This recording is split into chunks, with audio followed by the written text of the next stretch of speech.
వచ్చినట్టు పవర్లోకి రావడానికి చేసినట్టు. ఎస్, మళ్ళీ వస్తాం మీ దగ్గరికి. మనతోటి బీఆర్ఎస్ నేత రామ్మోహన్ గారు ఉన్నారు, ఆయనతో మాట్లాడదాం. రామ్మోహన్ గారు నమస్తే అండి.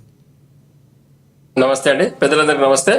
రామ్మోహన్ గారు, రానున్న ఈరోజు ఏదైతే కేబినెట్ సమావేశం జరుగుతుందో, ఇక్కడి నుంచి ఈ కేబినెట్ సమావేశంలో రేవంత్ రెడ్డి అధ్యక్షున మంత్రివర్గ భేటీ కూడా నిర్వహించారు. కాళేశ్వరం విజిలెన్స్ గురించి కానీ ఎన్డీఎస్సీ రిపోర్టుపై మంత్రివర్గ భేటీలో పవర్ పాయింట్ ప్రెజెంటేషన్ కూడా జరగనుంది.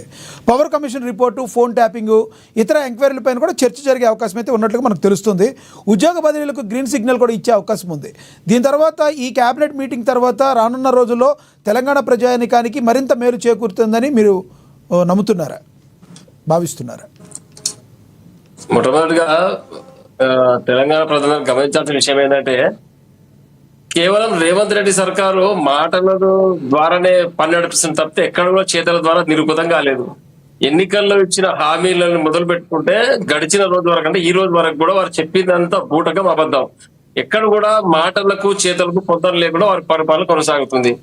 ఈ అస్తమానం అనుమానం, తెలంగాణ ప్రజలపైన అనుమానం, వారి పక్కన ఉన్న నాయకులపైన అనుమానం, ఢిల్లీ సబ్జెక్టు కరెక్షన్ రామ్మోహన్ గారు, ఇప్పుడు బీజేపీ ఏదైనా ఆరోపణలు చేస్తే తెలంగాణలో అది వినడానికి ఒక అవకాశం ఉంది. ఎందుకంటే బీజేపీ తెలంగాణలో ఇంతవరకు ఎప్పుడు పరిపాలించలేదు కాబట్టి. తెలంగాణ వచ్చిన దగ్గర నుంచి 10 సంవత్సరాలు పరిపాలించిన మీరు అమలు చేయడంలో సరిగ్గా చేయలేదు అని చెప్పడానికి మీరు ఒక్కసారి పునరాలోచించుకోవాలి. మీరెన్ని చెప్పారో, మీరెన్ని అమలు పరచలేదో మీకు తెలుసు, తెలంగాణ ప్రజానికం మొత్తానికి కూడా తెలుసు. గడిచిన 10 సంవత్సరాలు ఒకటి గుర్తుపెట్టుకోవాలి మనం. ఇక్కడ తెలంగాణ రాష్ట్రాన్ని సాధించిన తర్వాత గడిచిన 10 సంవత్సరాలు ఎంత వృద్ధి రోడ్డు నమోదు జరిగింది. గతంలో కాంగ్రెస్ ప్రభుత్వంలో ఉన్నటువంటి కిరణ్ కుమార్ రెడ్డి గారు, వైఎస్ రాజశేఖర రెడ్డి గారి జమానాలో ఎంత వృద్ధి రేటు నమోదైందని అన్ని విషయాలు, ఆర్థికం కావచ్చు, వ్యవసాయం కావచ్చు, విద్య కావచ్చు, ఉపాధి కావచ్చు, ఇంకా అన్ని విషయాలు కావచ్చు, దేంట్లో కూడా గడిచిన కాంగ్రెస్ ప్రభుత్వానికి బీటుకు తగ్గకుండా వాటికన్నా ఉన్నతంగా పనిచేయడం జరిగింది 10 సంవత్సరాలు. ఇప్పుడు ఏమైందండి, కేవలం అధికారంలోకి ఎట్లా రావాలి అనే ఒక దుర్బుద్ధితోటి అలవిగాని హామీలు ఇచ్చి చేయలేదని తెలిసి కూడా కాంగ్రెస్ ప్రభుత్వం తెలంగాణ ప్రజలు మభ్యపెట్టి, మాయ చేసి, అబద్ధాలు చెప్పి, బూటకు ప్రచారాలు చేసి రైతులను ఆదుకుంటాం, విద్యార్థులను ఆదుకుంటాం, మహిళలను, అమ్మాయిలను అందరినీ ఆదుకుంటామని చెప్పేసి అబద్ధాలు మాటలు మాట్లాడి గద్దె మీద కూర్చున్న తర్వాత స్వీయ పదవి రక్షణలో పడి తెలంగాణను గాలి కొదిలేసి ఆయన ఢిల్లీ చుట్టూ ప్రదర్శన చేస్తుంటే తప్పితే ఇక్కడ ఏ విధంగా ఉండగొరతలేదు. ఎందుకంటే ఒక విషయం గమనించండి, ప్రతి అంశాన్ని ఆ రోజు 100 రోజులు పూర్తి కాలేదు, మా మీద పడి దాడి చేస్తున్నారు విపక్షాల పైన అంటే, మేము కావచ్చు, భారతీయ జనతా పార్టీ కావచ్చు, మిగతా ప్రతిపక్షాలు అందరం కూడా సరే 100 రోజులు సమయం ఇవ్వాలి, ఎవరు కూడా మాట్లాడలేదు.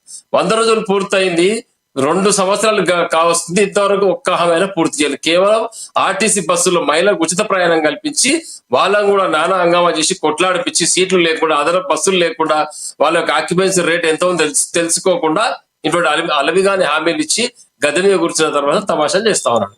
తర్వాత మూసి సుందరీకరణ అన్నాడు, హైడ్రా అన్నాడు, ఉద్యోగులు అన్నాడు, ఎన్నో మాట్లాడాడు. ఎక్కడ కూడా ఒక్కటి కూడా పరిపూర్ణం కాలేదు.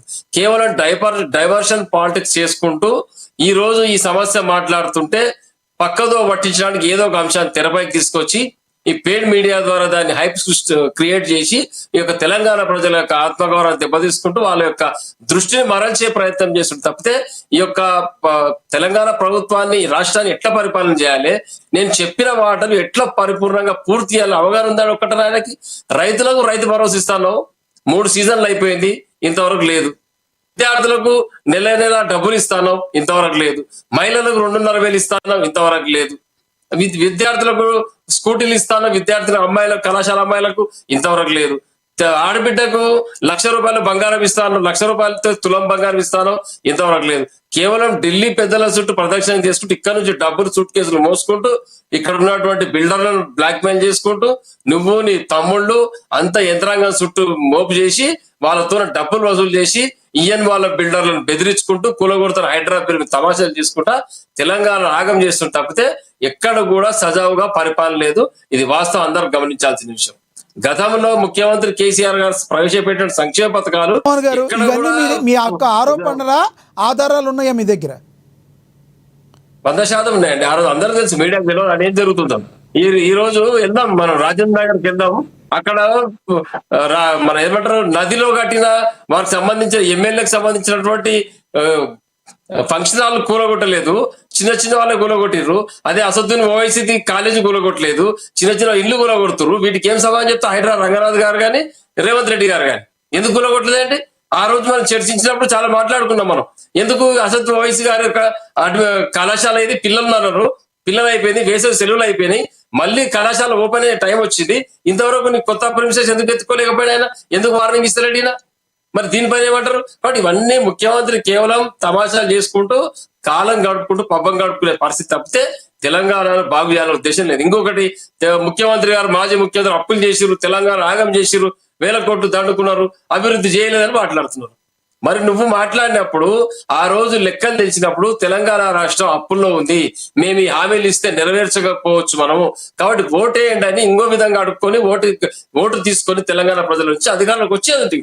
ఇవాళ నీకు జీతభత్యాలు ఇవ్వడానికి డబ్బులు లేవు నీ దగ్గర, వయసు పెంచుతా అంటావు, రిటైర్మెంట్ బెనిఫిట్స్ ఇవ్వడానికి శక్తి లేదు నీ దగ్గర, దాని కొరకు వయోప్రయం పరిమితి పెంచి 63 ఏళ్ళు 62 ఏళ్ళు చేస్తాను మాట్లాడుతావు. ఎంతవరకు సమంజసం ఇది? కాబట్టి నీకు పూర్తిగా చేతగాని మన ముఖ్యమంత్రి ఎవరు భారతదేశంలో అంటే మొట్టమొదటి స్థానం రేవంత్ రెడ్డి గారు. ఎవరైనా నేను అప్పు పుడతలేదు రూపాయి, నా పరిస్థితి బాగలేదు, నన్ను ఎవరు నమ్ముతలేదు, ఢిల్లీకి పోతే చెప్పులు ఎత్తుకోవడానికి వచ్చిన దొంగలాగా చూస్తున్నారని ఒక ముఖ్యమంత్రి తన హోదాన్ని కించపరుచుకొని తెలంగాణ ఆత్మగౌరవాన్ని పక్కన తాకట్టు పెట్టిన చేతగాని వ్యక్తి రేవంత్ రెడ్డి గారు. ఇటువంటి ముఖ్యమంత్రి గారి నుంచి మనం ఎంత మాట్లాడడం దండగానే. ఎందుకంటే చేతగాని మనిషి సీట్లో కూర్చోబెట్టి మనం ఏదో ఆయనకు చూస్తామని వీటి ఎదురు చూస్తున్నాం.